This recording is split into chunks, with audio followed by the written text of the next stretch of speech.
Hi, my name is Kristen. I'm a single parent of two kids here in Malvern, Pennsylvania. Little background about me, I grew up in Newtown Square and went to Villa Maria for 12 years. I graduated from St. Joe's University with a bachelor's degree and then entered into corporate America for over 20 years. Currently, for the last few years, I've been home with the kids. They are cyber schooled, so I have a ton of flexibility in my scheduling. And in the last year, I started volunteering at the Brandywine Valley SPCA in Westchester with their SAFE program. So I'm able to walk dogs, visit with cats, help socialize them, and every Thursday we take a puppy or an older dog to a local nursing home in Westchester to interact with the residents. I've had dogs growing up, a black lab, a little toy poodle, and currently we have our dog here, JJ. He is a Malshi, which is a Maltese and Shih Tzu mix. He doesn't shed, so I have to cut his hair every 2 months with clippers. And we have Coco, who is a white Holland Lot Bunny, along with our fish tank. I totally get when I was working, having a need to have your pets looked in on, whether it's letting them out for a walk. My toy poodle had seizures her whole life, so she had some medical issues, and I always worried about that. And toward the end of her life, she developed heart issues and swelling. So I absolutely get the need to check in on your pets, even if they had a minimal surgery and you're at work and you just want peace of mind. Just sort of a side note, we are very much into animals and nature.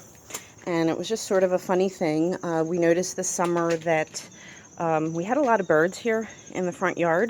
Let's see if I can turn around here.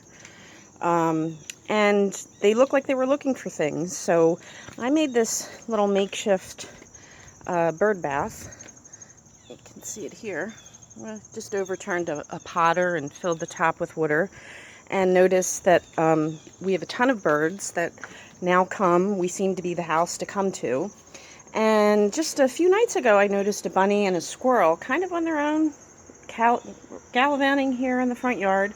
So I threw a bunch of carrots and walnuts out into the grass area back here, and they were snapped up immediately.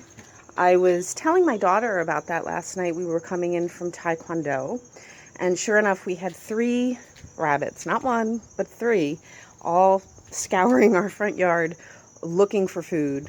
So we're apparently the place to come.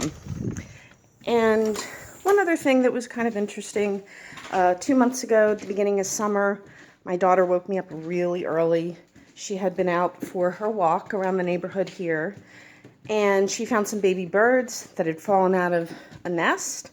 We ran out, I grabbed an Easter basket and put a bunch of clean dish rags in there. We scooped them up. And we were debating what to do before I called a bird rescue up in Schuylkill Valley. My daughter decided to climb up the tree on the bottom because the mother and father birds were circling. And this tree, let's see if I can get it in the background, this really tall one on the other side of that brown fence there. She climbed up first and found the nest, found that it was intact. Like I said, the mother and father were swirling and really squawking. And then she just looped the Easter basket around her head so that the front of it was in front of her where she could protect it. And she scaled all the way back up the tree and put the babies back in. And I just wanted to relay those 2 stories because our love for animals goes beyond the ones that we have here in the house. We've been to a wolf sanctuary. We found other birds here and brought them to rescues. And that is the kind of compassion and caring I think I would want in a pet nanny if I was back working outside the home. And it's something that I would definitely bring to the table for you and your pets. So I hope to see you soon. I hope to take care of your fur babies. And I'm totally thrilled to be part of the Pet Nanny team.